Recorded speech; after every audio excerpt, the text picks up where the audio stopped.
They called him the sleeping prophet, a man who could close his eyes, drift into a deep trance, and emerge with knowledge that astonished doctors, healed the sick, and opened a window into dimensions most of us only dream about. His life was as ordinary as anyone else's on the surface. He came from humble beginnings, lived in a modest home, and never sought fame for himself. Yet something within him was extraordinary. When he allowed his mind to enter that strange, quiet place between waking and sleeping, something opened. Words would flow, detailed medical diagnoses, intricate accounts of past lives, and practical guidance for living in alignment with a higher truth. For over 4 decades, this man offered more than 14,000 documented readings, each carefully preserved in archives that still stand as a testament to his life's work. These readings were not vague predictions or cryptic riddles. They were clear, specific, and often verifiable, in ways that baffled even the most skeptical minds. People would travel from all over the country to see him: farmers, teachers, politicians, and even medical professionals who could not solve their own cases. Many came as a last resort, when nothing else had worked. They left with detailed prescriptions for diet, lifestyle changes, and spiritual practices that often brought about healing where all other methods had failed. What made these readings even more remarkable was his refusal to take personal credit for them. He insisted that he was not the source of the information. He described himself as merely tapping into a vast, universal record, a place where every thought, action, and experience of every soul is stored. This, he said, was where the answers came from. In that state of deep rest, his conscious mind stepped aside, allowing his soul to connect directly with this source of truth. When he awoke, he often had no memory of what had been said, but the stenographers and witnesses had every word on record. Those who have studied his work for years agree on one thing: there was nothing random about it. Patterns emerged across decades of readings. People from different walks of life, coming with unrelated questions, would receive consistent guidance rooted in the same spiritual laws. The instructions were always practical, grounded, and applicable to everyday life. The focus was never on lofty theory for the sake of sounding wise, but on actionable steps for improving health, relationships, and the condition of the soul. It is this practicality that makes his legacy so powerful today. Spiritual teachings can sometimes feel distant or abstract, reserved for monks in remote monasteries or mystics in hidden temples. But here was someone bringing it into the living rooms of ordinary people. The messages were not about escaping the world, but engaging with it more deeply, more compassionately, and with greater awareness of our place in the grand design. His guidance taught that true spirituality is lived in the choices you make daily, how you treat your body, how you speak to others, and how you align your inner life with the highest good you can imagine. There was mystery in the way he worked, but there was also method. Each session followed a rhythm. He would recline, close his eyes, and breathe into stillness. Witnesses described watching his face soften as if the weight of the physical world was lifting from him. His voice would take on a slightly different tone, slower and more deliberate, as he began to answer questions with an ease that suggested the answers were already waiting. People asked about illnesses they had battled for years, and he would describe the exact point in the body where the trouble had begun, sometimes tracing it back to an emotional or spiritual cause that no doctor could have measured. He saw the human being not as a collection of organs and tissues, but as a whole, body, mind, and spirit intertwined. It was this integration that made his work revolutionary. He showed that healing is not just about treating symptoms, but about addressing the imbalances in thought, emotion, and spiritual alignment that give rise to them. In a time when medicine was still dominated by a purely physical view of the body, his words hinted at a reality far deeper, that the root of many ailments lay in the unseen layers of a person's life. Resentment could weigh on the heart in ways that no stethoscope could detect. Fear could settle in the stomach and slowly erode vitality. A lack of purpose could dull the mind and sap the will to live.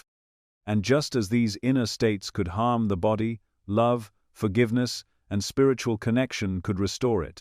Those who experienced his guidance firsthand often described a strange sense of being seen, not just as a patient or a problem to be solved, but as a whole soul on a journey. The advice was always tailored to the individual. There was no single formula for everyone. One person might be told to take long walks by the sea, another to change their diet entirely, another to keep a journal of dreams to uncover hidden emotions. All of it was connected to the same aim: to bring the soul into greater harmony with its highest potential. It is easy, looking back, to romanticize figures like this, to think of them as rare anomalies who lived in a different kind of world. But the truth he carried was never meant to be kept in a vault of history. The wisdom that came through him was for anyone willing to listen and apply it. He insisted that he had no special gift that others could not also cultivate. The ability to connect with higher knowledge, he said, is a natural part of being human. It is simply that most people never learn how to listen. That is why his mission was not about creating followers or building a personal empire. It was about showing people that they, too, could tune into the same source of guidance. He encouraged meditation, prayer, and self-reflection, not as rituals to please an external authority, but as tools for awakening the divine intelligence already within.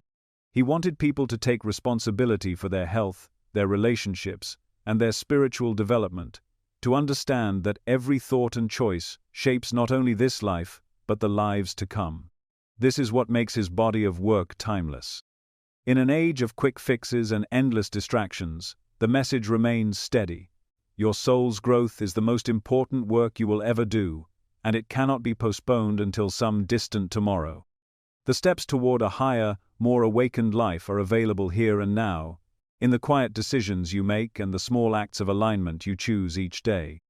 The sleeping prophet may no longer walk among us, but the guidance preserved in those thousands of readings continues to whisper to anyone willing to hear, reminding us that the path to healing, purpose, and spiritual elevation is not a mystery reserved for the few, but a journey open to all. From the moment you took your first breath, you began a journey that is far greater than you may realize. This life is not just a series of random events strung together by time. It is a curriculum, a sacred classroom designed specifically for the evolution of your soul. Every interaction, every challenge, every quiet moment alone is part of a vast and deliberate design meant to shape you into something more aware, more compassionate, and more aligned with the truth of who you really are. The mistake so many people make is believing they can put off the deeper work until later, as if there will always be more time. You may have told yourself that you will get serious about your spiritual growth when life is less busy, when the kids are older, when the career slows down, when you are closer to the end. But the truth is, waiting until the final moments to raise your soul is like cramming for an exam you have spent your entire life preparing for. You may have flashes of insight at the end, but you will have missed the daily practice that shapes your very being into something radiant and ready for what comes next. Life is a school, but it is unlike any school you have ever known. Here, the lessons are not taught with chalk and textbooks.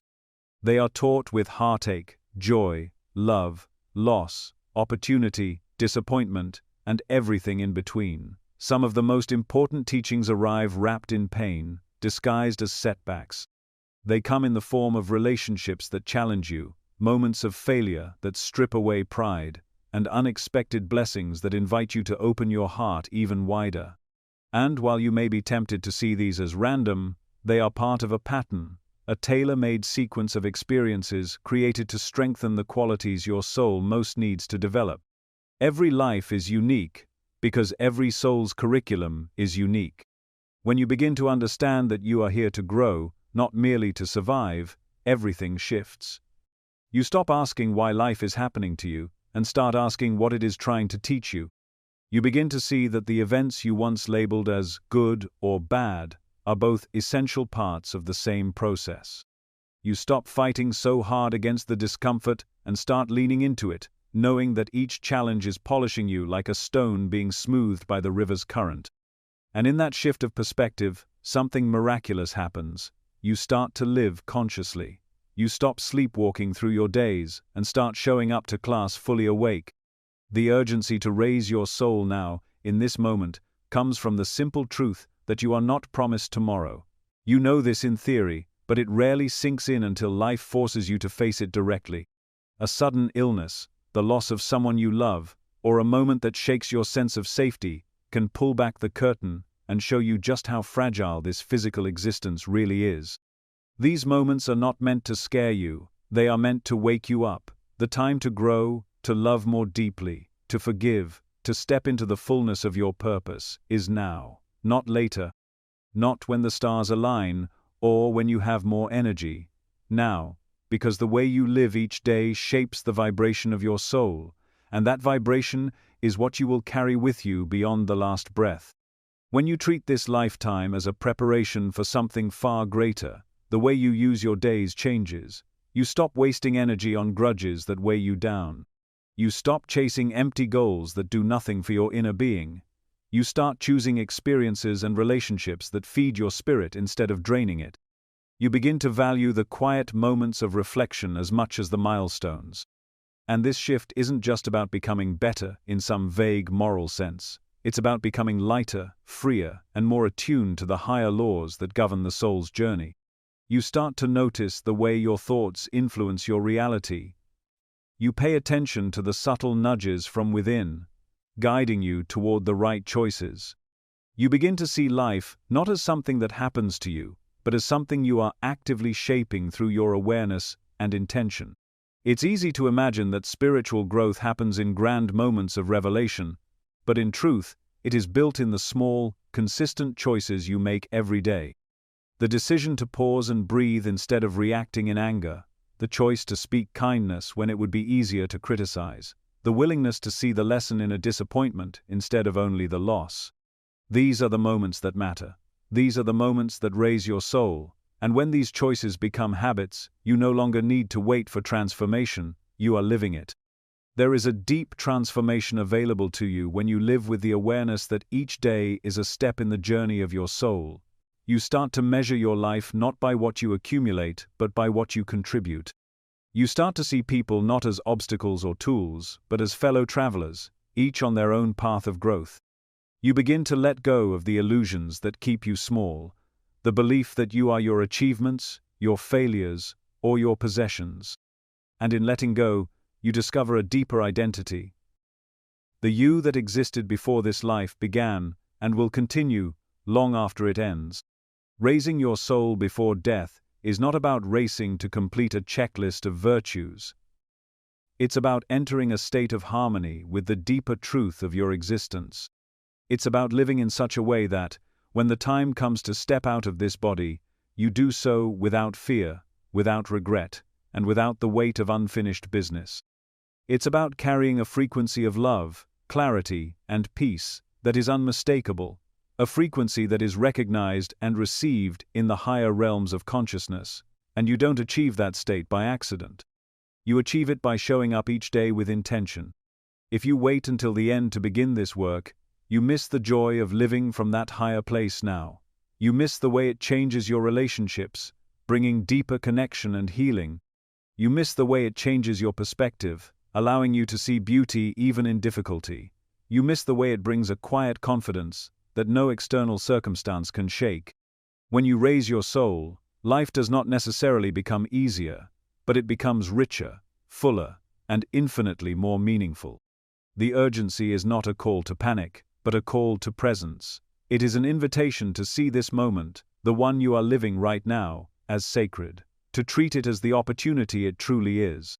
You are here for a reason, and that reason is unfolding with every breath. When you honor that, when you begin the work of elevation now, you step into a flow that carries you forward in ways you could never create through force alone. You align with the current of life, and in that current, you are carried exactly where you need to go. Your soul's growth is not something that can be rushed at the last moment. It is something cultivated over time, like a garden. If you plant the seeds of compassion, forgiveness, and awareness now, they will grow strong and steady. And when the time comes to leave this physical world, you will carry with you the harvest of all you have nurtured. That is why it matters now, why it has always mattered, and why every day you wait is a day you could have lived more fully awake. The steps you take today are not just for today, they are for eternity. From the moment you opened your eyes in this lifetime, the world has been teaching you to believe that you are only what you can see in the mirror. You are told you are a body with a name, a history, a collection of experiences that somehow add up to who you are. Yet deep within you is a truth that quietly challenges everything you've been taught. You are not a body that happens to have a soul, you are a soul that happens to have a body. The body is temporary, a beautiful but fleeting vessel, while the soul is eternal. It existed before you were born, and will continue long after this physical chapter ends. Think of it like this: your body is a suit you wear for a time, tailored perfectly for the life you are living right now. It allows you to move, to touch, to taste, to feel the textures of this world. But just as you eventually take off a set of clothes at the end of the day, you will one day set aside this body. The real you, the consciousness that is aware, that loves, that dreams, will remain untouched. Clothes can wear out, but the one wearing them remains. This is what it means to be eternal. Imagine standing on the shore, looking out over the ocean. A wave rises, moves across the water, and eventually blends back into the sea. The wave has a beginning and an end, but the ocean does not. Your body is like the wave, a temporary form, while your soul is the ocean itself. No matter how many waves appear and disappear, the ocean remains vast, endless, and unchanged. In the same way, your soul moves through lifetimes, each one a new wave, a new shape, a new expression, but always returning to the infinite source from which it came. When you begin to see yourself this way, something profound happens inside you. The fear of death, that quietly hums in the background of human life, begins to fade. Death is no longer a dark unknown to be avoided at all costs, but simply the moment when you return to the larger ocean of being. This understanding doesn't make life less precious, it makes it more so. You realize that the time you have in this body is short, and that every moment is an opportunity to express the eternal qualities of your soul. Think of the way you treat something you know is temporary but valuable. If you were given a beautiful musical instrument that you could only use for a short time, you would take care of it, cherish it, and use it to create as much beauty as possible while you had it. That is how you begin to treat your life when you remember that the body is on loan, but the soul is forever. You start to prioritize what matters most. You put more energy into love, kindness, and understanding, because you know those are the things your soul carries forward.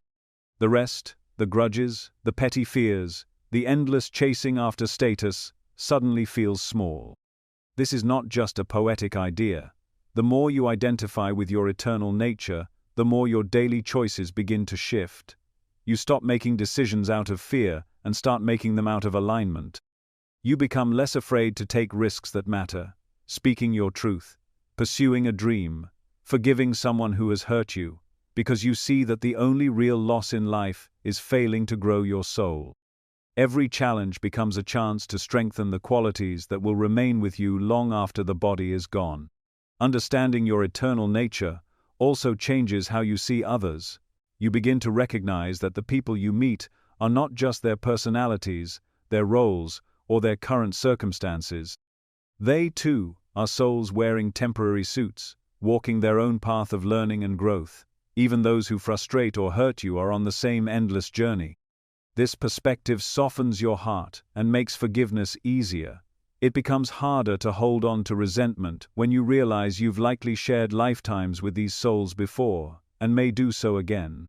One of the most liberating shifts that happens when you accept your eternal nature is that you stop feeling so desperate to hold on to things.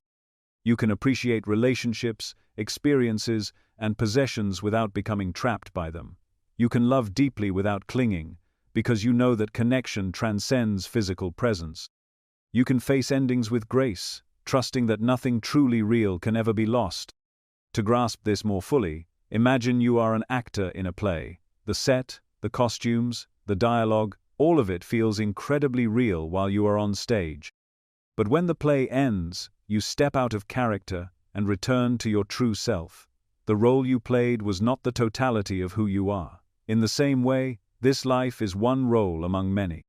It matters, yes, but it is not the whole story. The moment you step off this stage, you will remember the fullness of who you have always been. Accepting your eternal nature also brings a sense of accountability. If your soul continues after death, then the qualities you develop here, compassion, patience, wisdom, courage, are the real treasures you take with you. This means the way you live matters far beyond the span of a single lifetime. Every choice, every thought, every act of kindness or cruelty leaves an imprint on your soul's journey. You begin to see that your purpose is not to simply survive or accumulate, but to refine the eternal self you will carry into every life to come. This shift can also bring a quiet confidence. When you face challenges, you remind yourself that you have faced trials before in other forms, in other lives, and you have learned and grown from them. The circumstances may change, but the soul remains capable. That inner resilience comes from knowing you are older than this lifetime, wiser than you realize, and far more enduring than any temporary hardship. You can begin to live from this truth now by taking moments each day to step back from the small dramas of life and remember who you really are. When something upsets you, pause and ask yourself, is this worth carrying with me beyond this life? When you face a decision, consider, which choice will leave my soul stronger, clearer, and more loving? When you do this consistently, you start to see your days not just as random events, but as deliberate opportunities to shape the eternal self. In the end, accepting that you are an eternal being is not about withdrawing from the world or detaching from the beauty of this life. It is about engaging with it more fully, with the awareness that every moment is part of a much larger journey. It is about releasing the grip of fear and stepping into a deeper sense of purpose. It is about living in a way that, when the moment comes to step off this stage, you will do so with the quiet, knowing that you have played your role well and that the best is still to come. Every thought you think is more than just a fleeting idea passing through your mind. It is a living force, carrying a frequency that ripples out into the unseen layers of reality. Every word you speak is more than a string of sounds. It is an energetic imprint that leaves a trail in the spiritual fabric of existence. And every action you take, no matter how small, is a seed planted in the soil of your destiny. You are not simply drifting through life, reacting to what happens around you. You are shaping your path with every silent opinion, every spoken intention, every choice to act or remain still. This truth is not meant to burden you, but to empower you.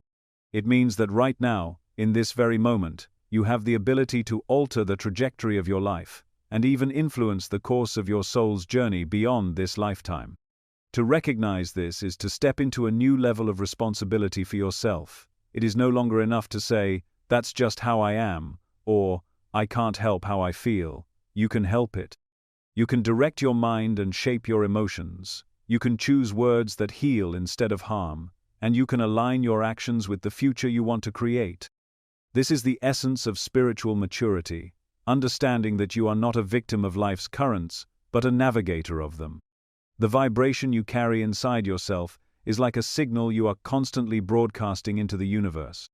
That signal determines what you attract, what opportunities open to you, and what lessons will come to meet you next. Imagine for a moment that every thought you've ever had exists as a note in a symphony.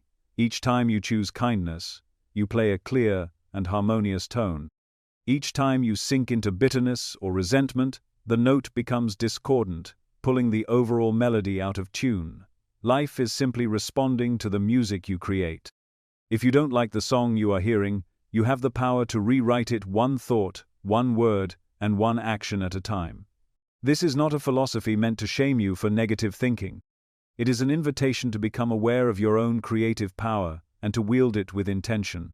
The energy of your thoughts does not vanish when you forget them. It lingers, weaving itself into the energetic pattern of your soul. A pattern formed in one lifetime does not simply dissolve when the body dies. It continues forward, influencing the circumstances you will meet in the next. If, over the course of a lifetime, you nurture a constant vibration of fear, anger, or despair, those energies can follow you like a shadow, manifesting in new forms until they are faced and transformed. In the same way, when you consistently choose love, generosity, and compassion, you create an inner current that will carry you into higher experiences in this life and the next. You may have experienced moments when your inner attitude seemed to draw certain events to you without any logical explanation. Perhaps you were feeling grateful and open-hearted, and then an unexpected opportunity arrived that matched that feeling perfectly. Or maybe you spent days focused on worry, only to see your fears reflected back to you in real circumstances. These are not coincidences. They are demonstrations of the law that your inner state is constantly shaping the outer reality you live in. The more conscious you become of this law, the more deliberate you can be in the vibration you choose to hold. Choosing your vibration begins with awareness. You cannot change a thought you do not notice. Begin by observing yourself without judgment. When you find your mind rehearsing an argument or replaying an old wound, pause and recognize that you are feeding an energy you may not want to carry forward. When you notice your words turning sharp or careless, remember that each sentence is an energetic offering to the world around you. And when you find yourself tempted to act from fear or pride, remember that your actions plant seeds that will bear fruit, whether you are ready for the harvest or not. The temptation is to see this as an overwhelming responsibility, to worry about every stray thought or imperfect moment. But perfection is not the goal here. The goal is conscious creation. It is about leaning, day by day, toward the vibration you want to embody and express. You will have moments of frustration, moments when you slip back into old patterns, and that is natural. What matters most is that you become aware of those patterns and redirect them. Like steering a ship, you do not have to be perfectly aligned every moment to reach your destination. You only have to keep adjusting the course. One of the most powerful ways to align your thoughts, words, and actions is through intention. Intention is the bridge between thought and reality. Before you begin your day, take a moment to choose the energy you want to bring into it. It could be peace, compassion, courage, or joy. Throughout the day, return to that intention whenever you feel yourself drifting. Let it guide the tone of your thoughts, the shape of your words, and the direction of your actions. Over time, this practice creates a steady, coherent vibration that becomes the foundation of your destiny. There is also a deeper truth here. Your vibration not only shapes your personal experience, it also influences the collective field of humanity. Every moment you choose to respond with patience instead of irritation, you add that energy to the shared consciousness. Every time you speak encouragement instead of criticism, you contribute to the healing of the world around you. Your inner work is never just for you. It ripples outward in ways you may never see, touching lives you may never meet. In this way, your destiny is intertwined with the destinies of countless others. When you begin to live with this awareness, even the smallest moments become meaningful. The way you greet a stranger, the thoughts you hold while sitting in traffic, the inner dialogue you entertain when no one is around, these are all places where destiny is being written. You cannot fake your vibration. If resentment lives in your heart, it will find its way into your words and actions, no matter how polite you try to be. And if love fills you, it will radiate outward in ways that cannot be hidden. This is why the work of shaping your inner life is so important. If you want to experience a future filled with peace, you must become peaceful now. If you want to be met with kindness, you must practice kindness now. If you want to step into a life of abundance, you must first align your mind with gratitude for what you already have. The seeds you plant today are the harvest you will reap tomorrow, in this life and beyond. The universe is not punishing or rewarding you, it is simply reflecting you. Over lifetimes, these reflections build a momentum. If you have ever met someone who seemed to carry wisdom beyond their years, or a natural gift for compassion, you have seen the result of this momentum. They did not acquire these qualities overnight. They are the product of countless choices, thoughts, words, and actions aligned with higher principles, carried forward from one life to the next. You have that same potential. Every moment you choose love over fear, truth over falsehood, generosity over selfishness, you are adding to the storehouse of your soul. In the end, recognizing that every thought, word, and action shapes destiny, is not about living in fear of making mistakes. It is about realizing the vast creative power you hold and choosing to use it with care. It is about understanding that your inner life is the blueprint for everything you will experience, and that you are the architect of that design. The more consciously you build it, the more beautiful and harmonious your destiny will be, not just in this lifetime, but in every chapter your soul has yet to write. There is a quiet power available to you at any moment, but most people pass through their days without ever touching it. They move from one task to the next, guided by habit, urgency, and the constant pull of the outer world. Yet beneath all the noise and motion is a stillness, a place where you are not separate from the source of life itself. It is in this stillness that you find the connection to what can only be called the creative forces, the infinite intelligence that shapes worlds, heals bodies, and speaks in the language of intuition. Connecting with it daily is not a luxury for the spiritually curious, it is a necessity for the soul that wishes to live in harmony with its purpose. When you align yourself with this presence, you open a channel to guidance that flows naturally and without strain. Ideas begin to arrive unbidden, solutions to problems appear in your mind as if whispered from some unseen place, and a calm clarity begins to infuse your decisions. It is as though you are no longer forcing your way through life, but allowing life to move through you. This is why daily connection to the divine is so essential. It keeps you attuned to the currents of higher wisdom that are always flowing but so often drowned out by the chatter of the mind. The most direct and reliable way to establish this connection is through meditation.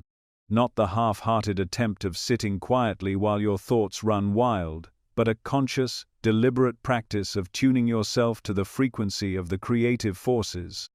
In its truest form, meditation is not an escape from reality but a deep engagement with it. It is the act of clearing away the static so that the signal of truth can come through. The approach is simple, yet powerful. Begin by finding a place where you can be undisturbed for a few minutes each day. It does not need to be silent, only a space where you feel at ease. Sit with your spine straight, your feet grounded, and your hands resting comfortably. Close your eyes and take a few slow breaths, feeling the rise and fall of your chest. Let your awareness settle into the rhythm of your breathing. Each inhale draws in the life force that animates every cell of your body. Each exhale releases tension, distraction, and the weight of the day. Once your body is calm, bring your attention to the center of your mind, just above the space between your eyes. Imagine this point as a doorway to a vast inner landscape. With each breath, feel yourself stepping further into that space, leaving behind the outer noise. You may choose to focus on a simple phrase or affirmation that calls your mind upward, something like, "I attune myself to the creative forces," or, "Thy will be done in me." Let these words be a gentle anchor, keeping you connected to the intention of your practice. Over time, as your thoughts begin to slow, you will notice a shift. You may feel warmth, a gentle tingling, or simply a sense of expanded awareness. You may receive impressions, images, or words that feel as though they are not entirely your own. Do not force this. Your task is not to make something happen, but to create the conditions for it to happen naturally. The creative forces do not shout. They speak in whispers, in subtle currents that you can only feel when your mind is still enough to notice. Consistency is far more important than duration. Even 10 minutes of focused attunement each day will begin to change you in ways that are both subtle and profound. You may find that your intuition sharpens, you sense when someone is not telling the full truth, you know which choice feels aligned before logic can explain why, or you catch glimpses of possibilities you had never considered. This is the channel opening. It is not a sudden bolt of supernatural power, but the gradual clearing of the static that has kept you from hearing what has always been there. When you maintain this daily practice, you begin to see its influence on every part of your life. Relationships take on a different tone when you enter them with a calm, grounded presence. Decisions become easier because you are no longer weighing them only against external pressures but against the quiet inner knowing that develops through connection. Even challenges begin to feel less like random misfortunes and more like invitations for growth, because you trust that you are being guided by something wiser than the limited viewpoint of your personality. This alignment with the creative forces also strengthens your capacity to serve others. When you are attuned to higher guidance, your words carry more weight, your actions have more precision, and your presence itself becomes a source of comfort and inspiration. You are no longer pouring from an empty cup, the well within you is continually replenished. If you are new to meditation, start simply. Choose a time of day when you are least likely to be interrupted, early morning before the world has fully stirred, or at night when the noise of the day has softened. Sit comfortably, breathe deeply, and set the intention to align yourself with the highest good.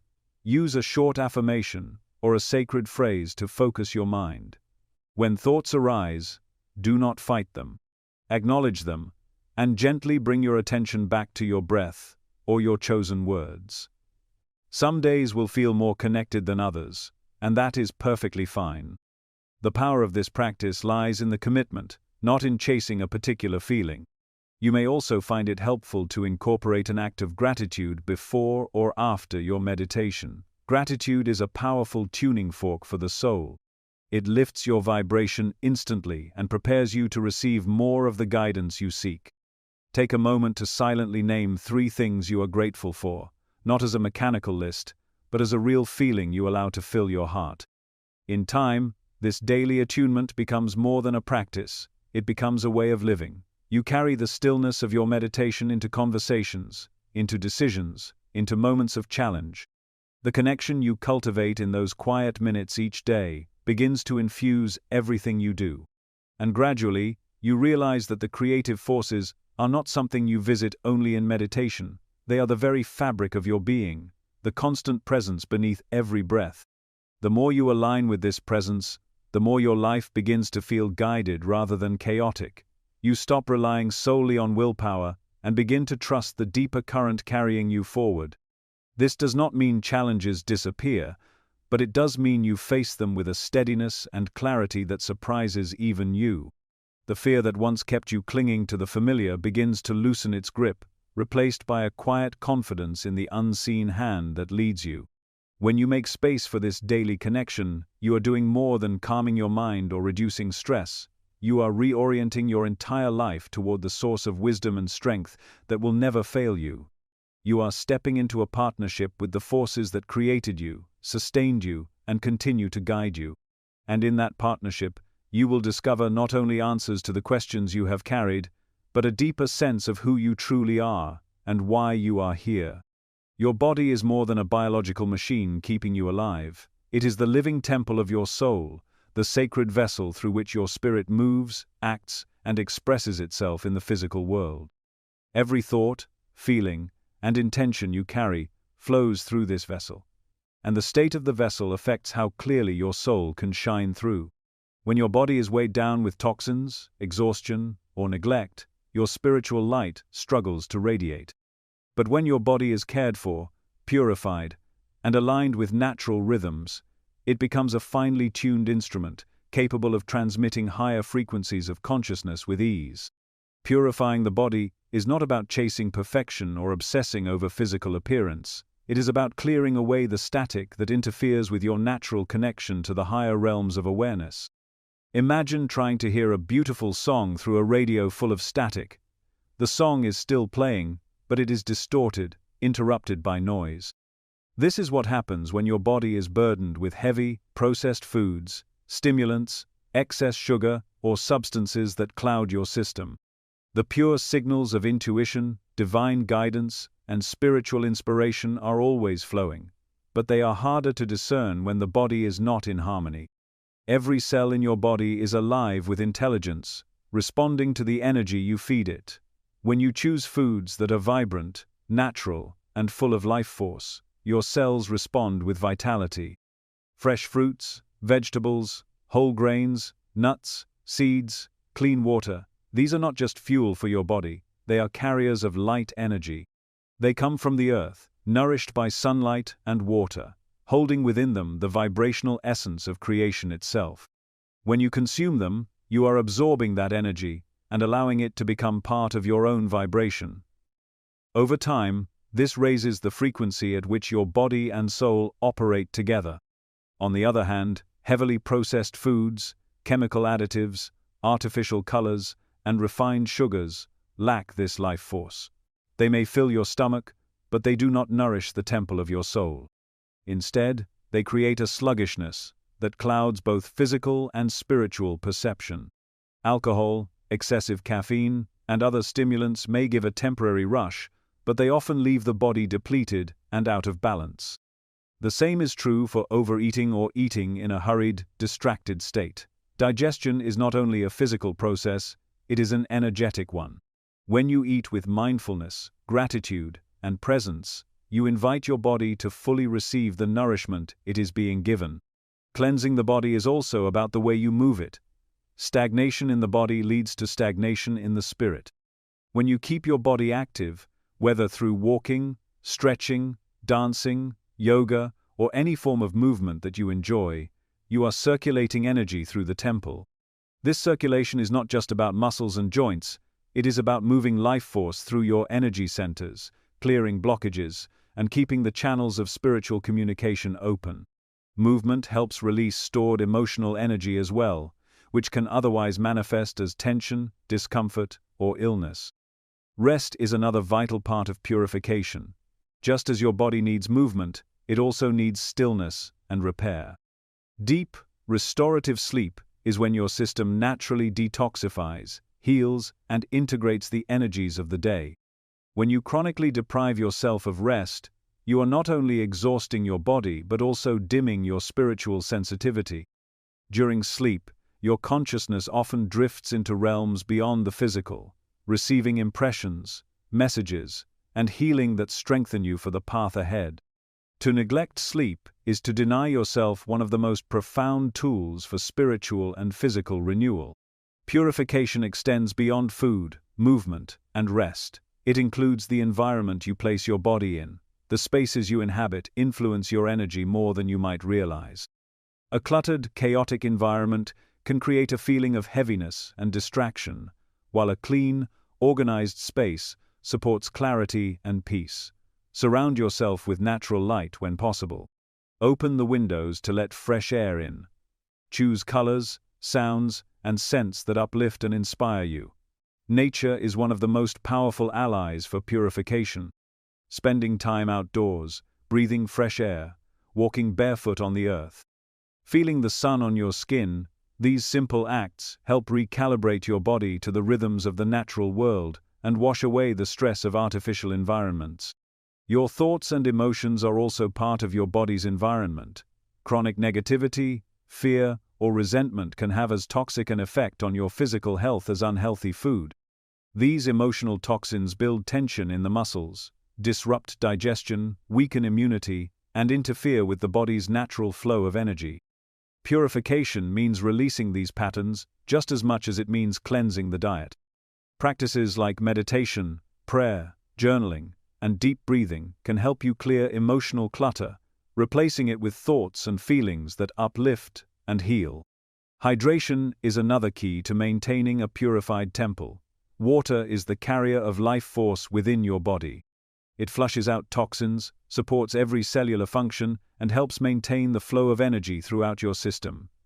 Drinking clean, pure water with awareness can even become a spiritual practice. As you drink, imagine the water as a stream of light washing through you, cleansing every cell, and refreshing both body and spirit. Adding a touch of lemon or herbal infusions can enhance its cleansing qualities. Fasting, when approached mindfully and in balance, has long been used as a method of purification. By giving the digestive system a rest, the body can focus on detoxifying and repairing itself. Even short, periodic fasts or intermittent fasting can create a noticeable difference in mental clarity and spiritual receptivity. The key is to listen to your body and not to force extremes. Purification is not punishment. It is a loving act of care. Over time, as you commit to keeping your body clean, nourished, and in harmony, you will notice a subtle but undeniable shift in your spiritual awareness. Insights may come more easily. Intuition becomes sharper. Meditation deepens. You feel more connected to the quiet, guiding presence within you. Your body becomes less of a distraction and more of a partner in your soul's work. Instead of struggling to transcend physical limitations, you find yourself grounded in a body that supports your spiritual ascent. The path of purification is not about strict rules or deprivation. It is about listening deeply to your own body and honoring what it needs to be in its highest state. It is about remembering that the physical and the spiritual are not separate. They are two expressions of the same life force. When you care for one, you care for the other. When you pollute one, you dim the other. By keeping your temple clean and strong, you create the conditions for your soul to express itself with the clarity, strength, and beauty it was meant to bring into the world. When you make these choices daily, to nourish instead of numb, to cleanse instead of clutter, to honor instead of ignore, you align yourself with the natural flow of life that is always moving toward harmony. In that state, you are not forcing your spiritual growth. You are simply allowing it, creating a clear channel through which your highest self can live and breathe. And as that light shines more freely through you, it touches the lives of those around you, reminding them of the temple they, too, are meant to care for. There are wounds you cannot see on the surface, wounds that no scan or microscope will ever reveal. They hide in the chambers of the heart, quietly shaping how you see the world and how you see yourself. These are the wounds of resentment, bitterness, and unresolved anger.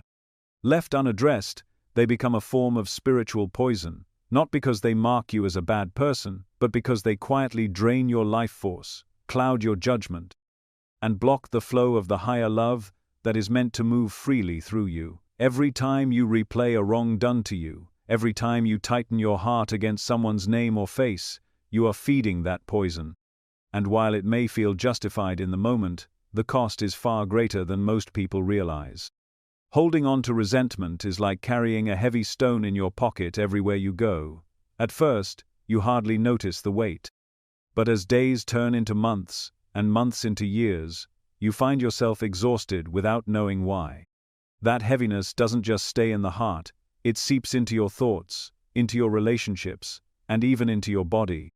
Many spiritual teachers have pointed out that resentment often leads to real physical tension, fatigue, and sometimes even illness. It narrows the channel through which joy, peace, and divine inspiration can flow. When you live in that contracted state long enough, you forget what it feels like to be truly free. Forgiveness is the antidote, not because it erases the wrong or excuses harmful behavior, but because it cuts the cord binding you to the energy of the offense. Forgiveness is not a gift you give to the one who hurt you. It is a gift you give to yourself. It is the choice to stop carrying the stone. The moment you release it, your steps become lighter, your breath becomes fuller, and the stagnant energy that's been circling inside you begins to move again. This is why forgiveness heals the forgiver even more than the forgiven. You may never hear an apology, you may never see the other person change, but you will feel the change in yourself the moment you decide to let go.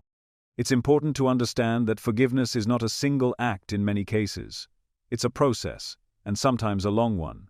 You might decide to forgive, only to have the pain flare up again later. This doesn't mean you've failed. It means another layer of the wound has risen to the surface to be released. Think of forgiveness like peeling away layers of an onion. With each layer you remove, the sting becomes less, until one day you realize the core has dissolved entirely. One of the most powerful ways to begin this process is through a simple yet profound exercise. Find a quiet space where you will not be disturbed.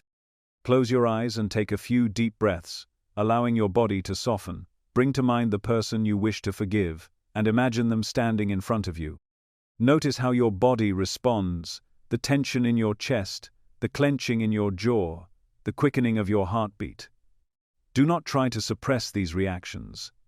Simply notice them and breathe into them. Then, when you are ready, say silently or aloud, "I release you, I release myself, I set us both free." Imagine the cord of resentment between you dissolving into light. See both of you turning away, each walking your own path, lighter than before. Another method is to shift the way you view the offense itself. This doesn't mean denying that harm was done. It means choosing to see the experience through the lens of growth. Ask yourself, what did this teach me about my own boundaries, my own strength, my own capacity to love? How has this challenge shaped my character? If you can find even one way in which the experience has made you wiser or stronger, you begin to reclaim power from it. You are no longer the passive recipient of harm. You are the alchemist who transforms it into wisdom. You can also practice what some call compassionate perspective. This involves imagining the life of the person who hurt you in as much detail as you can. Picture the struggles they may have faced, the fears that may have driven their actions, the wounds they may still be carrying. This is not to excuse their behavior, but to humanize them in your eyes. Often, when we see someone's pain, even imagined, our own hardness toward them begins to soften. Compassion does not mean letting someone back into your life if they are unsafe. It means you no longer allow their actions to poison your spirit. If you struggle with forgiving others, start with forgiving yourself. Many people carry deep guilt or regret for things they have done or failed to do, and this self-directed resentment is just as toxic. The process is the same. Acknowledge what happened, take responsibility for your part, make amends if possible, then release yourself from the constant punishment of reliving it. You cannot grow while you are still dragging the chains of your past behind you. Self-forgiveness is not indulgence, it is an act of courage that says, I am more than my worst mistake. As you cultivate forgiveness, you will find that love naturally follows. Love is not merely an emotion, it is a state of being that expands as you clear away the blocks that have kept it small. When you are no longer holding on to old hurts, you have more space to let others in. You begin to see people not as threats or obstacles, but as fellow travelers, each carrying their own invisible burdens. You offer kindness more easily, and it returns to you in ways you could not have predicted. Unconditional love does not mean tolerating harm or losing yourself in the needs of others. It means you remain anchored in compassion, regardless of whether others meet your expectations. It is a love that flows from the awareness that we are all expressions of the same divine source, learning through trial and error, through mistakes and triumphs. When you see yourself and others through that lens, it becomes easier to forgive, because you recognize that the deeper truth of any being is not defined by their worst moments.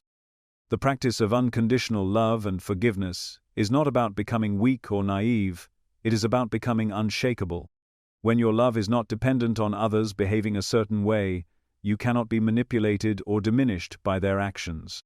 When you forgive, you free yourself from being tied to the story of what happened, allowing you to write a new one. This step is not always easy, but it is transformative. Each time you choose to let go, you reclaim a piece of your soul that was trapped in the past. Each time you extend compassion, you deepen your connection to the divine current that sustains all life.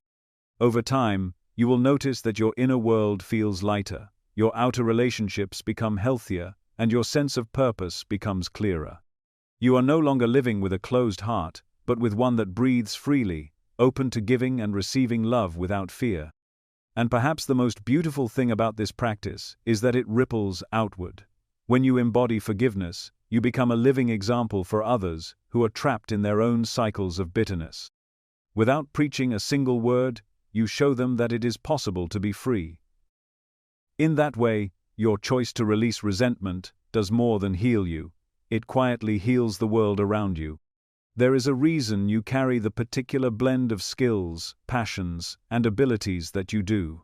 They are not random, they are not accidents. They are threads woven into the design of your soul before you ever arrived here. You were not sent into this life empty-handed. You came with a set of tools, some obvious and others waiting to be discovered, each meant to help you fulfill a greater purpose. And the highest expression of those tools is not in how much they elevate your own comfort or recognition, but in how they touch the lives of others. Service is not a lesser path. It is the pinnacle of what a soul can do. It is the point at which your gifts become a channel for something higher than yourself, flowing into the world in ways that create ripples far beyond what you may ever see. To live in service is to step into the truest rhythm of your soul. When you give from your gifts, you are aligning yourself with the same creative force that set the stars in motion. You are saying, I am willing to be used for the good of others. This is not about sacrificing your own well-being until you are empty. It is about pouring from the overflow of what you naturally carry. A singer's voice is meant to be heard, not hidden. A healer's touch is meant to soothe pain, not remain idle. A teacher's insight is meant to open minds, not be locked away in silence. And the moment you allow your gifts to flow outward in service, something begins to change within you. You feel a deeper connection to life itself. You sense that you are part of something much larger, and that awareness feeds your own growth in ways that nothing else can.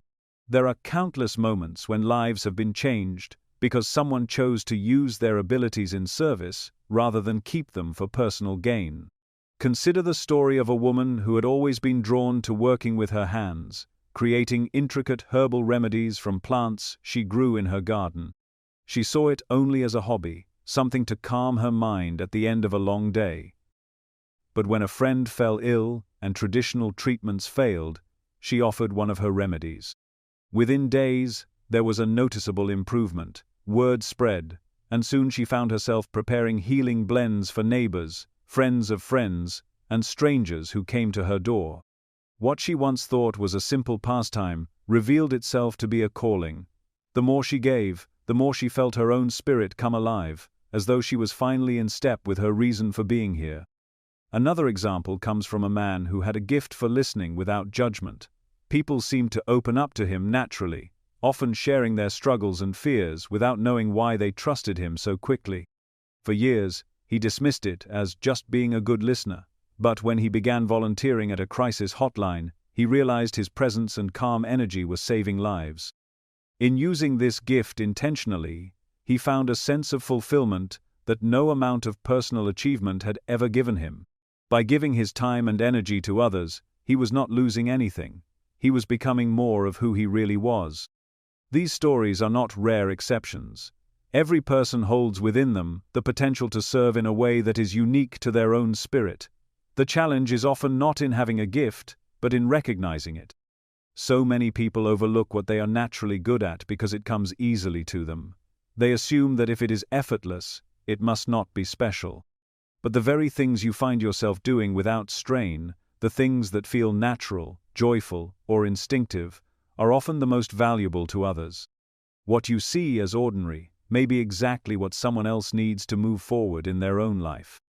To uncover your own gifts, begin by asking yourself what activities make you lose track of time. What have people consistently thanked you for, even if you didn't think much of it? What do you find yourself drawn to again and again, despite the demands of your daily routine? Pay attention to the moments when you feel most alive, most connected, most like yourself. These moments are clues. They are signposts pointing toward the talents and qualities you are meant to develop and share. Another way to identify your gifts is to notice where others naturally turn to you. Are you the person friends call when they need practical advice? Do people seek you out for encouragement when they are feeling low? Have you been asked to share knowledge, demonstrate a skill, or guide someone through a challenge? These patterns are not coincidences. They are evidence of the ways your soul is already in service, whether you recognize it or not. When you choose to use your talents for the benefit of others, the act itself becomes a form of spiritual refinement. Service has a way of polishing the rough edges of the soul. It teaches humility, because you begin to understand that your abilities are not solely your own creation. It cultivates compassion, because you see firsthand the struggles and triumphs of others. And it deepens your sense of connection, because you witness the truth that we are all interwoven in ways far more profound than the physical eye can see. There will be times when serving others feels inconvenient, when you are tired or unsure if your efforts will make a difference. In those moments, it helps to remember that service is not always about the outcome you can measure. It is about the intention and the energy you put forth. A kind word, a small act of generosity, a moment of presence can plant seeds in someone's life that bloom long after you are gone. You may never see the full impact of what you give, but that does not diminish its value. Service also has a way of drawing more abundance into your life. This is not because you give in order to receive, but because when you serve from a genuine heart, you align yourself with the natural flow of giving and receiving that sustains the universe. Opportunities, resources, and connections often find their way to those who are actively uplifting others. This is the law of reciprocity in motion, not as a transaction, but as a natural consequence of living in harmony with the energy of generosity. To deepen your service, you can set the intention each day to ask, how can I use what I have to bring light to someone today? The answer may be as simple as offering a smile to a stranger, sharing knowledge with a coworker, or giving your time to a cause you believe in. The key is not the scale of the act, but the authenticity behind it. When service flows from the heart, it always carries power. Ultimately, your talents were never meant to remain locked inside you. They are gifts to be opened, shared, and multiplied through use. When you step into the flow of service, you are not just helping others, you are fulfilling the highest purpose of your own existence. You are saying yes to the role your soul agreed to play long before you arrived here, and in that yes, you will find a kind of joy and meaning that cannot be manufactured by anything outside of you. The path of service is not a burden, it is a liberation. It frees you from the illusion that you are separate, unimportant, or without purpose. It connects you to the truth that the light you carry is needed, and that every time you let it shine through your gifts, the world becomes a little brighter. And in the process, you too become brighter, not because you have been praised or recognized, but because you have lived in alignment with the deepest truth of who you are. There is an invisible framework to life that is as real as the ground beneath your feet, even though you cannot see it with your eyes. It is not made of stone or steel, but of principles, subtle forces that shape every outcome, every relationship, and every twist of your personal journey. Some call them universal laws, others call them spiritual laws, but the name is less important than the reality they describe. These laws are constant, unchanging, and impartial. They do not punish or reward out of preference. They simply reflect the energy you give to the world, returning it in kind. Just as gravity keeps you anchored to the earth whether you believe in it or not, these spiritual laws operate with perfect consistency, weaving cause and effect into the fabric of your existence. One of the clearest of these laws is the law of cause and effect, the understanding that nothing happens in isolation. Every thought, word, and action sends out a ripple into the greater field of life, and those ripples eventually find their way back to you. Sometimes the return is swift, and you can trace the results directly to their cause. Other times, it is delayed, arriving months or even years later, and you may not immediately see the link. But the connection is there. You are constantly planting seeds through your choices, and those seeds will grow into experiences that match the nature of what you planted. This is the essence of sowing and reaping. Plant kindness, and kindness returns in unexpected ways. Plant deceit, and life will eventually mirror it back to you. When you live without awareness of these laws, life can feel chaotic, as if good and bad events appear at random. But when you understand that every result is born from a cause, whether in this life or carried over from before, you begin to see that nothing is wasted and nothing is accidental. You are not merely drifting through existence, you are participating in a precise and responsive system. This is not about blaming yourself for every difficulty, but about recognizing your power to influence the future by the energy you choose to release into the present. Harmony with these laws begins by bringing consciousness into the smallest moments of your day. It means asking yourself, before you speak or act, what kind of seed am I planting right now? If you plant with fear, resentment, or selfishness, do not be surprised when those qualities show up in your future. If you plant with love, patience, and integrity, the harvest will reflect those qualities in ways you cannot always predict but can always trust. Another universal law at work is the law of correspondence, which reflects the truth that your outer world mirrors your inner state.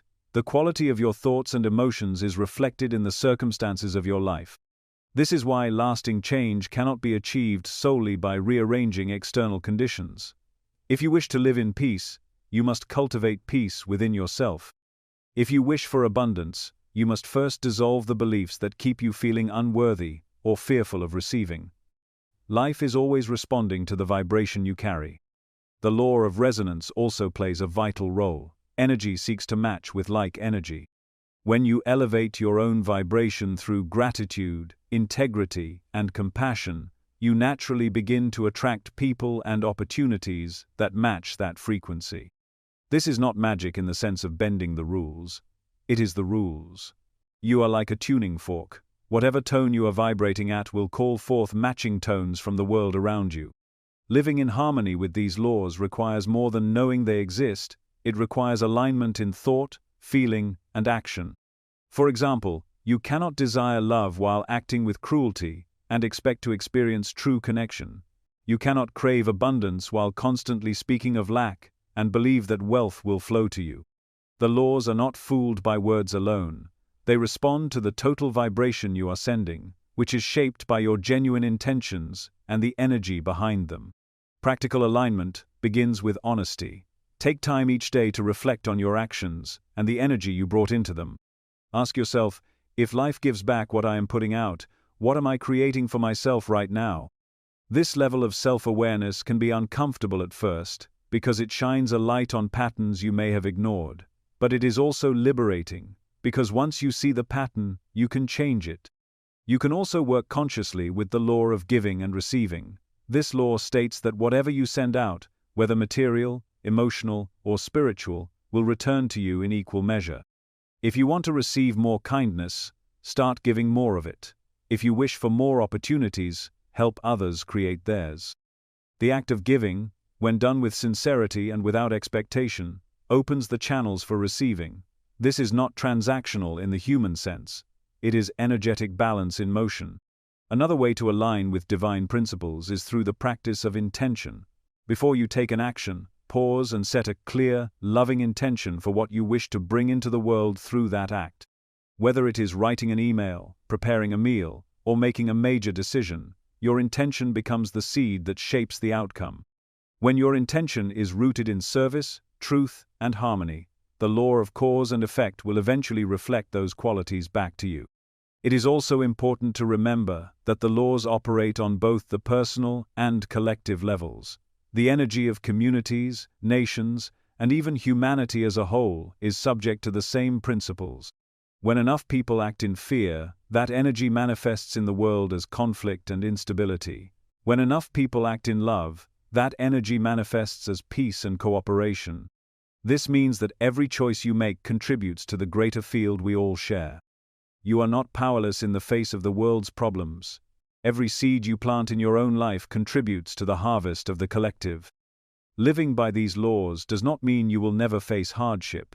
Even the most aligned soul will encounter challenges, some of which may be the harvest of seeds planted long ago, perhaps even before this lifetime. But when you live in harmony with these principles, you meet those challenges differently. Instead of resisting them with bitterness, you work with them as opportunities to plant new seeds, to release old debts, and to refine your energy. You begin to see every experience, whether joyful or painful, as part of the ongoing conversation between you and the universe. This way of living brings a deep sense of trust. You no longer feel at the mercy of random events, because you understand that you are always in a co-creative relationship with the unseen forces that shape your destiny. You trust that when you plant with care, the harvest will come in its own time, even if the season of growth is longer than you expect. Patience becomes easier, because you are no longer measuring your life only by immediate results, but by the enduring alignment of your soul with the principles that govern all life. In the end, harmony with universal law is not about perfection. You will have moments when you plant seeds you later regret. You will have days when your vibration is lower than you would like. But each moment is a chance to choose again, to align more deeply, to plant more wisely. Over time, the consistent effort to live by these laws reshapes the landscape of your life in ways that feel both natural and miraculous. And as you walk in that alignment, you discover a quiet joy, the joy of knowing that you are living in rhythm with the heartbeat of the universe itself. The body is often seen as separate from the mind and spirit, as though it operates in isolation, ruled only by physical laws and biological processes. Yet the truth runs far deeper. Your body is not a standalone machine, it is the mirror of your inner life. Every thought, every emotion, every unresolved experience leaves an imprint that can eventually be reflected in your physical state. Illness is rarely random. Beneath the surface symptoms, there is often a story, a tangle of unprocessed emotions, neglected lessons, or imbalances in the way your soul is engaging with life. When those inner misalignments go unaddressed, they begin to speak through the body, sometimes whispering through subtle discomfort, other times shouting through chronic disease or sudden breakdown. This does not mean that every illness is a result of wrong thinking, or that people are to blame for their suffering. It means that your being is a unified whole, and the boundaries between body, mind, and spirit are far more fluid than most realize. A deep grief left unexpressed can weigh down the chest until it becomes shortness of breath. Resentment buried for years can constrict the flow of life energy, creating tension and inflammation. A constant fear of moving forward can settle in the joints, making each step heavy and reluctant. These are not coincidences, they are messages. The body speaks in the language of symptoms, and when you learn to listen, you can begin to trace them back to the spiritual roots from which they arise. The connection between illness and spiritual imbalance often begins with unresolved lessons the soul has come to learn. Life is a teacher, offering you opportunities to grow in compassion, courage, patience, forgiveness, and love. When those opportunities are resisted or ignored, the energy of that lesson does not simply vanish, it lingers. It may first appear as mental unrest or emotional heaviness. But if it continues to go unacknowledged, the energy can eventually crystallize into the physical body, where it demands attention in a form you can no longer ignore. In this way, the body becomes both the messenger and the stage upon which the soul's unfinished work is played out. Consider the person who holds themselves back from speaking their truth year after year. Out of fear of rejection or the need to keep peace, they silence their voice. Over time, this suppression can begin to manifest as chronic throat issues, stiffness in the neck, or even problems with the thyroid. The physical discomfort is not random, it is an echo of the spiritual imbalance. Or imagine someone who lives in a constant state of unspoken anger. The emotion simmers beneath the surface, unacknowledged and unexpressed. Eventually, it may show up as high blood pressure, digestive issues, or inflammation. The body reflects what the spirit has been holding.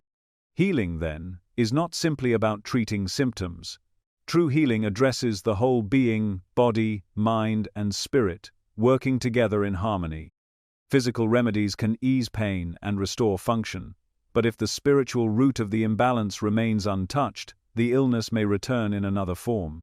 This is why lasting healing often begins with a willingness to look inward, to ask, what is my body trying to tell me? What part of me has been ignored, suppressed, or left out of alignment with my deeper truth? These are not easy questions, but they open the door to a kind of transformation that medicine alone cannot achieve.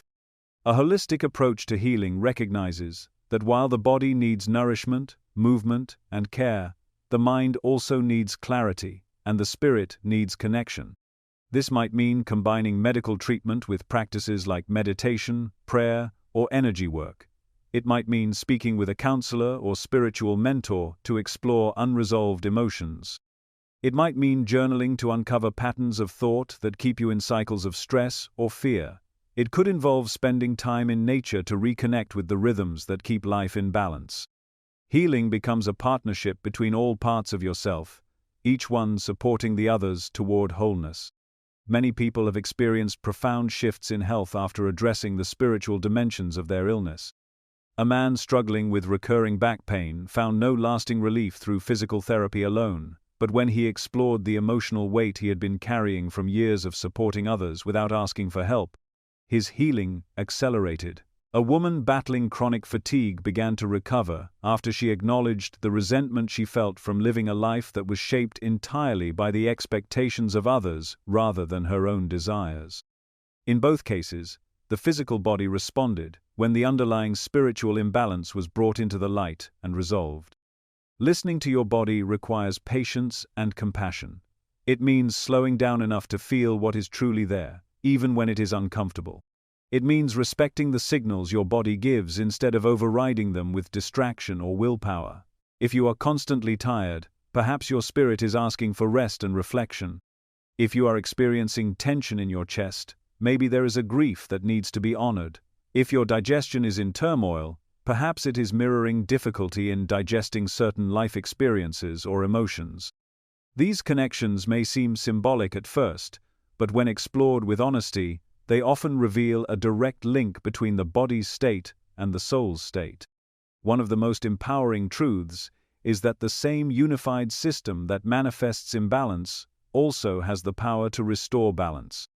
Just as thoughts and emotions can contribute to illness, they can also be harnessed for healing. Practices that raise your vibration, gratitude, forgiveness, acts of kindness, creative expression, have measurable effects on the body's chemistry, reducing stress hormones, boosting immunity, and encouraging the body's natural repair processes. When you bring joy into your life, you are not just lifting your mood, you are nourishing your cells. This understanding shifts the role of illness from that of an enemy to be fought into that of a teacher to be listened to. Illness can be a catalyst, a wake-up call that draws your attention to areas of life that have been neglected for too long. It can push you to change what you might otherwise ignore, to release toxic relationships, to live more authentically, to honor your needs, to return to practices that feed your soul. In this way, even the most difficult health challenges can become doorways into deeper wisdom and a more fulfilling life. Of course, this does not mean abandoning medical care or believing that spiritual work alone can heal every condition. The body is still subject to physical laws, genetics, and the effects of time. But when physical treatment is paired with spiritual alignment, the results can be more profound and lasting. You are not separate parts to be treated in isolation. You are one whole being, and each layer of your existence affects the others. If you are facing illness now, allow yourself to approach it from this wider perspective. Ask yourself what changes in your inner life might help create a more supportive environment for healing. Reflect on whether there are emotions you have avoided, truths you have been afraid to face, or lessons you have resisted. Even small steps toward balance, more time in quiet reflection, the release of a long-held grudge, the practice of gratitude, can begin to shift your energy in ways that support physical recovery. In the end, the link between illness and spiritual imbalance is not meant to frighten you but to remind you that you have more influence over your well-being than you may have been taught. The body is a faithful messenger, always reflecting the state of your inner world. When you care for your soul, you are caring for your body. And when you care for your body, you are supporting your soul's ability to do the work it came here to do. Healing is not just about returning to where you were before illness appeared. It is about stepping into a new state of wholeness, where body, mind, and spirit are in harmony, and life itself becomes the medicine. There are moments in life when you stop and wonder why the same types of situations keep happening to you. Different faces, different places, but the same emotional story plays out again and again. You may notice it in your relationships, where familiar conflicts resurface no matter how much you try to avoid them. Or perhaps it appears in the form of repeated setbacks in your career, patterns of financial struggle, or recurring inner battles with fear, anger, or self-doubt. These repetitions are not random misfortunes. They are signs that you are moving through karmic cycles, threads of unfinished learning that follow you from one lifetime to the next until the lesson is fully integrated. Karmic cycles are not punishments, nor are they fated traps you can never escape. They are simply the echo of choices made in the past, reverberating through your present life. Each time you encounter a pattern, you are being given another opportunity to respond differently, to shift your perception, make a new choice, and move beyond the old energy that has held you in place. Until you do, the pattern will continue to appear, because the universe is persistent in its teaching. It is not content with partial understanding, it seeks wholeness. Some patterns are easy to spot because they are outwardly obvious. You might always find yourself drawn to the same type of partner, only to watch the relationship unravel in the same way. Others are more subtle, existing not in your outer life but in your inner reactions. You might feel a deep fear of abandonment without ever having been abandoned in this lifetime, or a tendency to distrust authority without a clear reason. These are often clues that the root of the pattern lies further back, in experiences carried over from lifetimes before this one.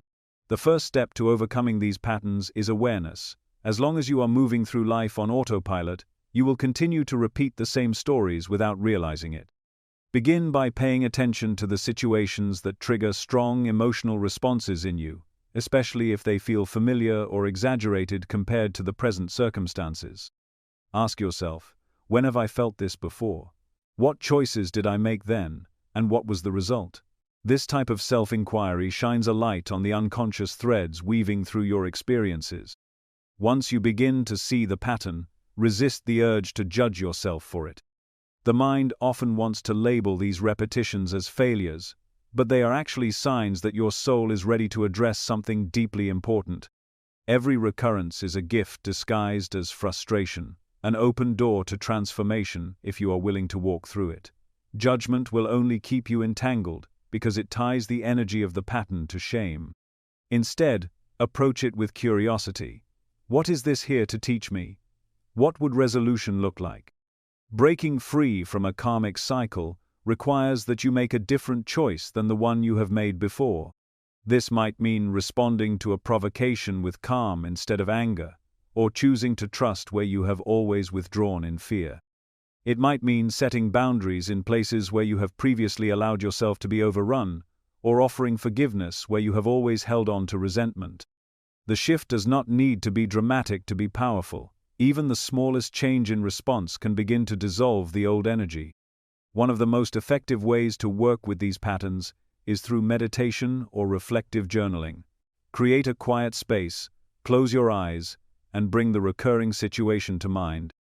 Imagine it as a thread running through your life, and follow that thread backward, asking to be shown where it began.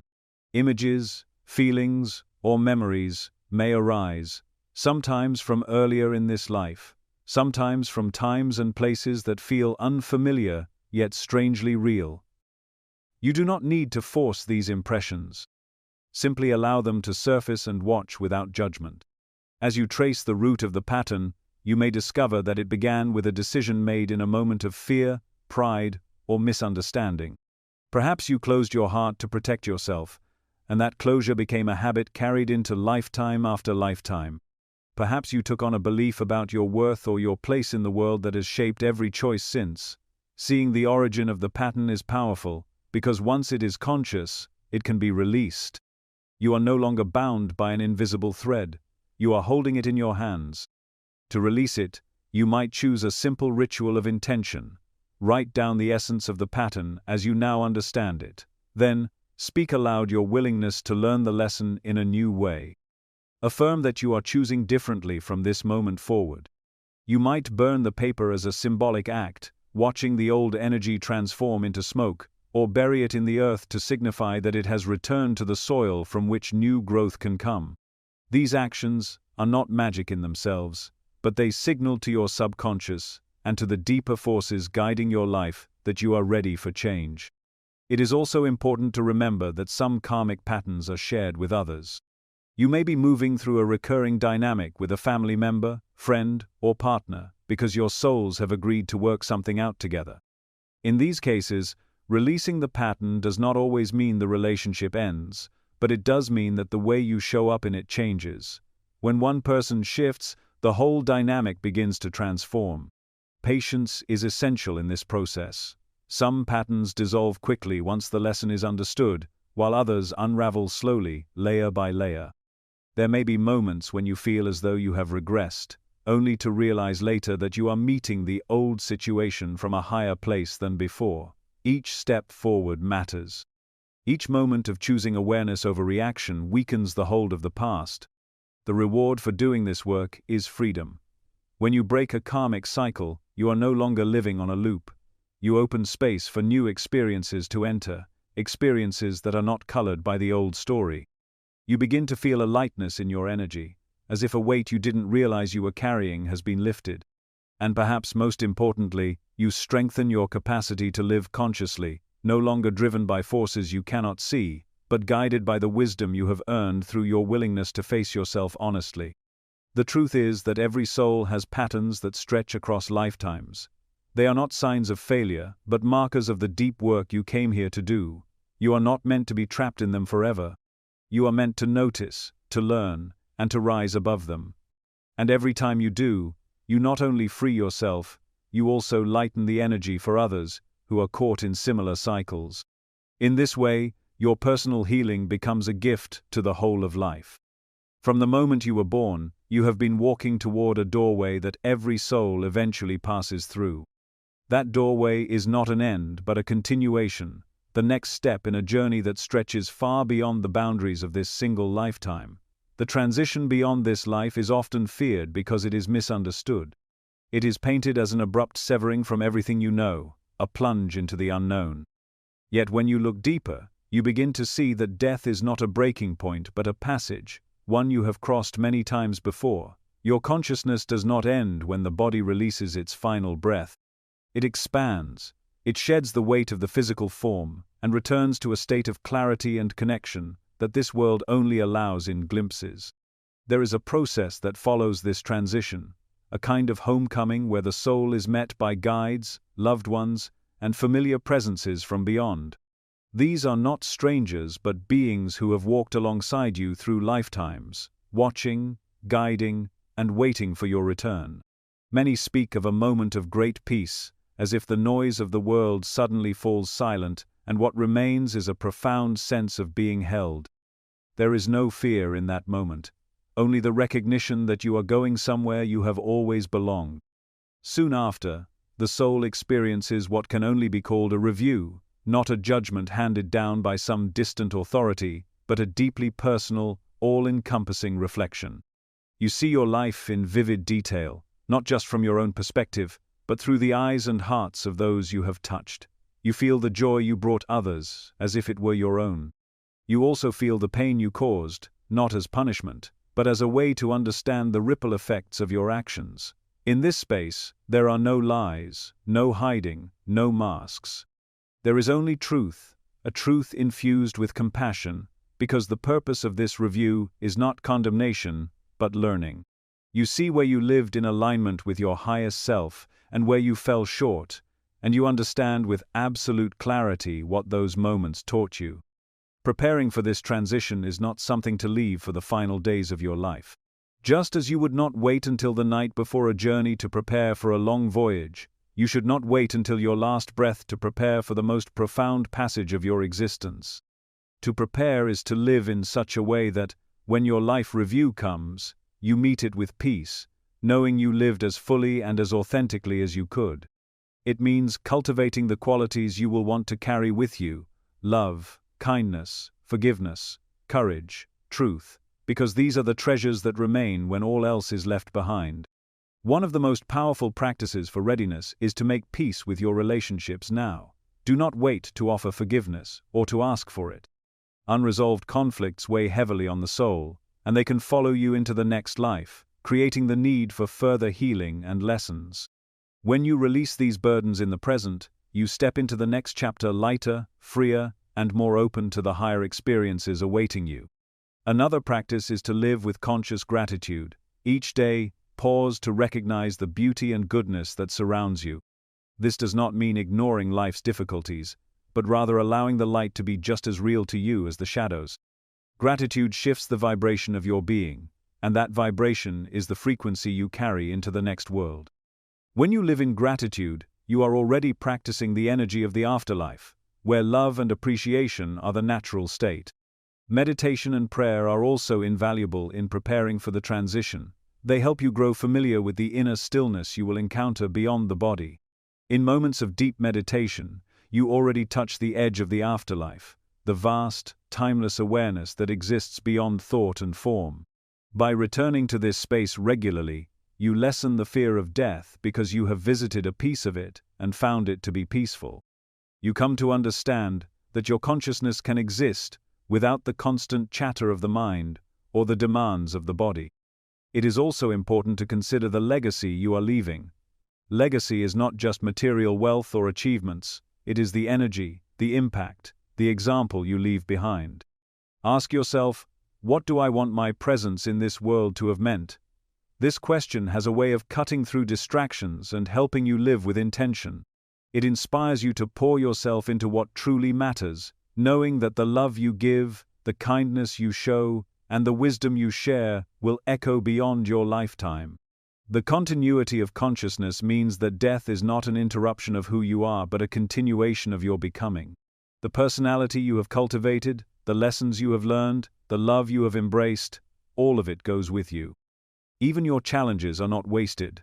They are woven into the fabric of your growth, carried forward as wisdom that will serve you in the lives to come. Understanding this frees you from the fear that death will strip you of yourself. Instead, it reveals that you are more than your current identity. You are an eternal traveler gathering experience, insight, and light in every realm you pass through. When you live with the awareness of this continuity, your choices begin to shift. You stop clinging so tightly to possessions and roles, knowing they are temporary. You start investing more in what endures: love, truth, integrity, connection. You no longer see death as a thief but as a doorway, and life as the preparation for walking through it with grace. In the final moments before crossing over, many describe a sudden clarity, a sense of recognizing what was important all along. They see that fear was never worth the power it was given. They realize that love was the thread connecting every meaningful moment of their lives, and they understand that letting go is not falling into nothingness, but being carried into everything. You can begin living in alignment with that understanding now. You can let go of what weighs you down, embrace the relationships and passions that nourish you, and treat each day as both a gift and an opportunity to prepare your soul for the next great chapter. Death is not an ending to be dreaded. It is a homecoming to be met with readiness, peace, and an open heart. When you walk through that doorway, you will not step into darkness, but into a wider light. You will remember who you are beyond the limits of this life. You will see that you have never truly been separate from those you love, for the bonds of the soul are unbreakable.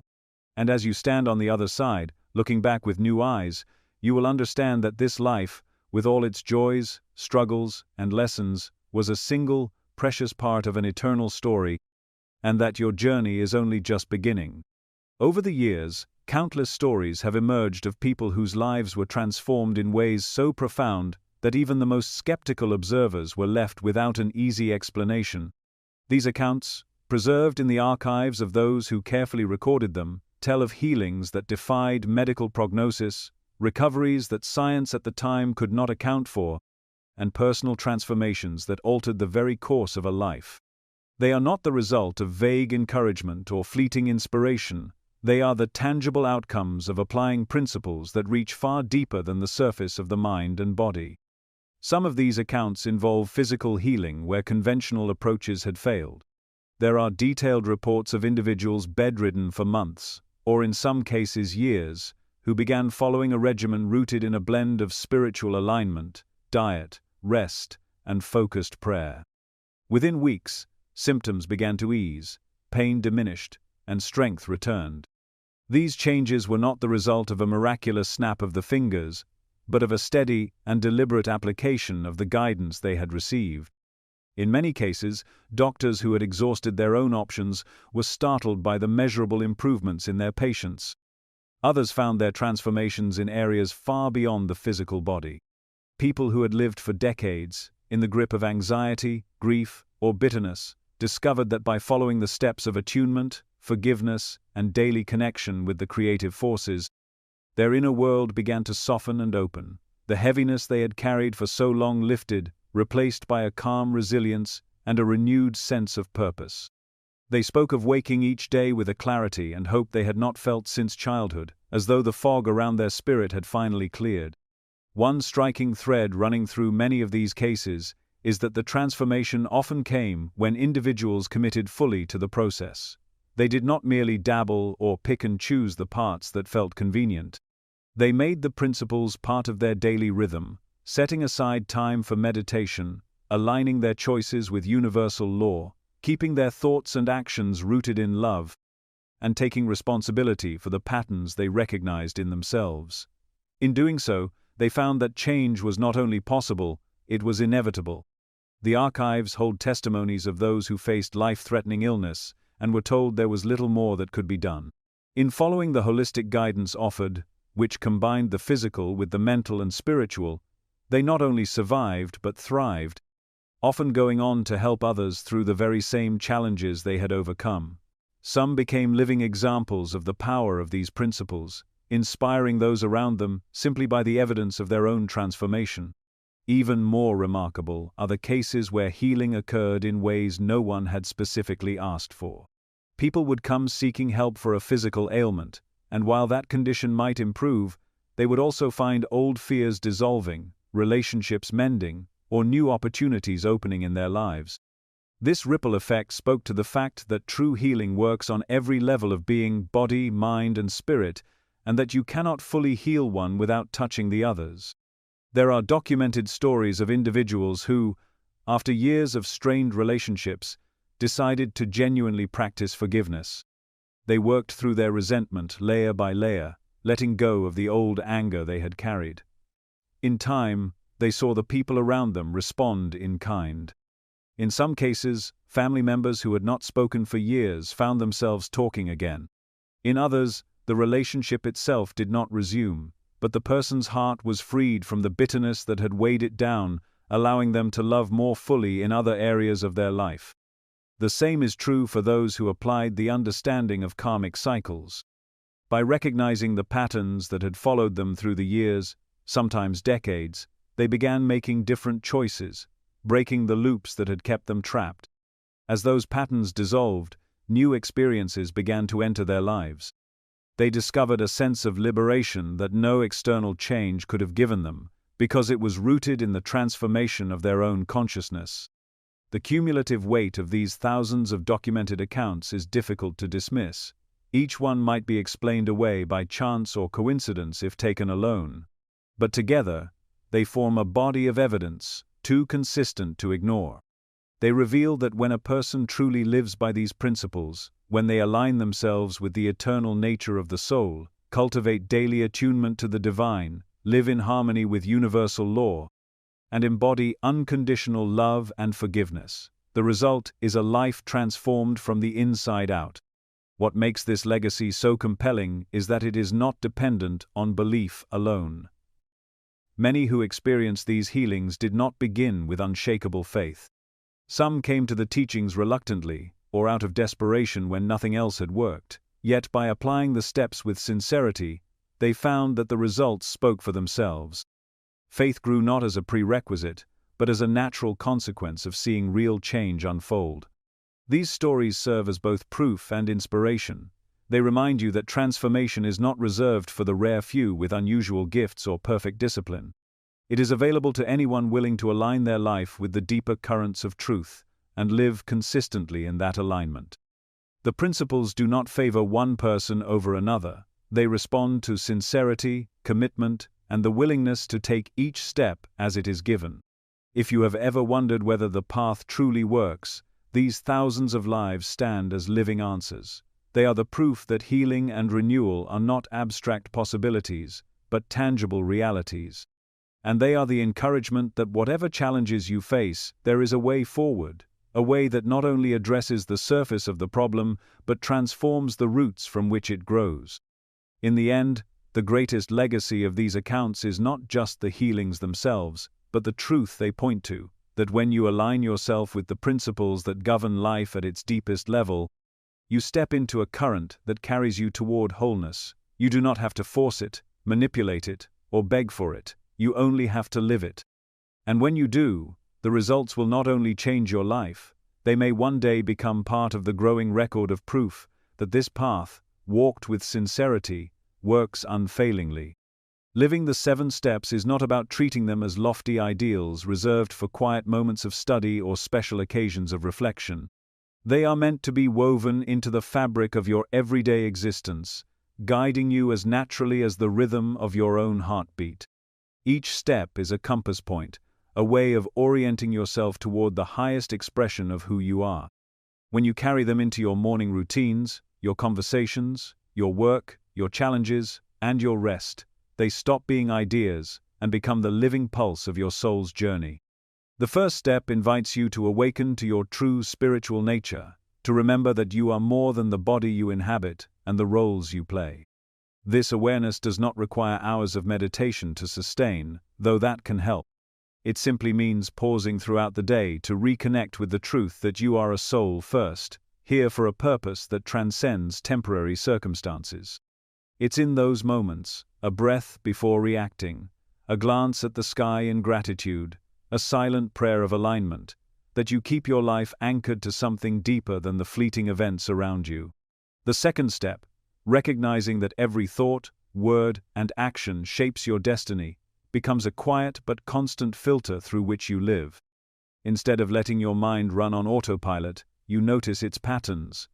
You catch yourself before speaking words that would harm, or you choose to act from patience instead of frustration. You realize that even the smallest kindness can ripple into the lives of others in ways you may never see, and you allow that awareness to influence every choice you make. Over time, this isn't effortful, it becomes who you are. The third step calls you to align your life with a higher spiritual ideal. This is not a single declaration, but an ongoing practice of remembering and recommitting. It's the inner compass that keeps you on course when distractions pull at you. Whether that ideal is love, truth, service, or peace, you let it shape how you spend your time, where you place your energy, and how you treat the people you encounter. On days when you drift from it, you return without self-condemnation, simply realigning as you would adjust your path when you notice you've wandered off the trail. The fourth step, purifying the body as the soul's temple, becomes a matter of respect and devotion rather than discipline and deprivation.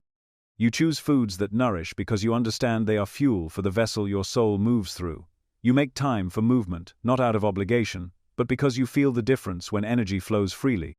You rest deeply because you know renewal is as much a spiritual practice as it is a physical necessity.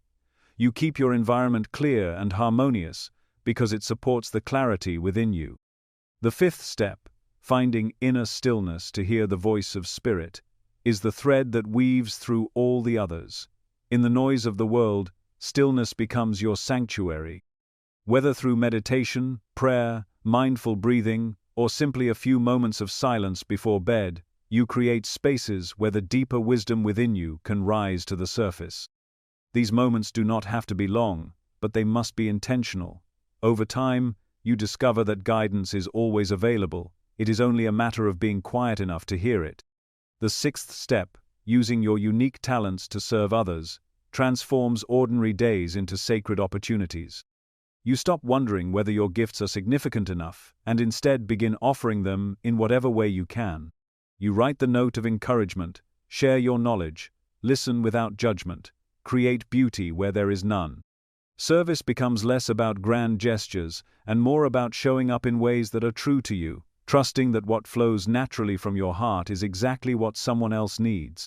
The seventh step, embracing the connection between body, mind, and spirit, becomes the lens through which you approach all of life. You see illness not only as a physical condition, but also as a potential reflection of spiritual or emotional imbalance. You care for your mental state as carefully as you care for your body, knowing both affect your spiritual clarity. You nourish your soul with experiences, relationships, and thoughts that lift your vibration because you understand that you are a whole being, and harmony is the foundation of your strength. When you live these steps every day, something profound begins to happen. The fear of death loses its grip. You no longer see it as an abrupt ending, but as a transition as natural as breathing. You realize that when your life is lived with intention, love, and alignment, there is nothing to dread when the time comes to move on.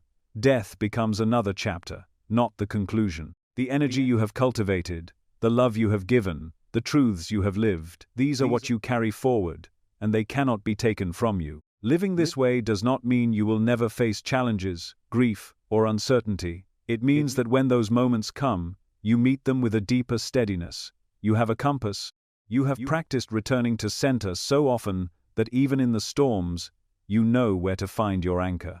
You have learned to trust that there is meaning woven into every experience, and that your soul is always moving toward greater wholeness, no matter what the surface may look like. The call is to begin now. Not tomorrow, not when life slows down, not when you feel ready.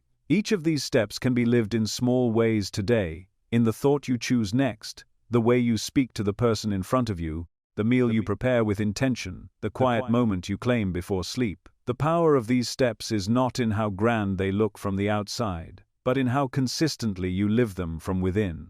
If you choose to begin now, you will discover that over time, these steps cease to feel like practices and start to feel like your natural way of being. You will wake in the morning with a sense of direction and end each day with the quiet satisfaction of having walked in alignment with your soul. And when the time comes to cross the threshold into the next life, you will do so not with fear, but with the same readiness you bring to the next breath, knowing it is only a continuation of the life you have been fully awake to all along. The truth is, you have everything you need to live the 7 steps today. They are not outside of you, they are already written into the deepest parts of your being, waiting to be lived. When you embody them daily, you are not just preparing for the moment of transition, you are transforming every moment leading up to it. That is the real gift, a life so aligned, so fully embraced, that death itself becomes nothing more than the next beautiful step in your eternal journey.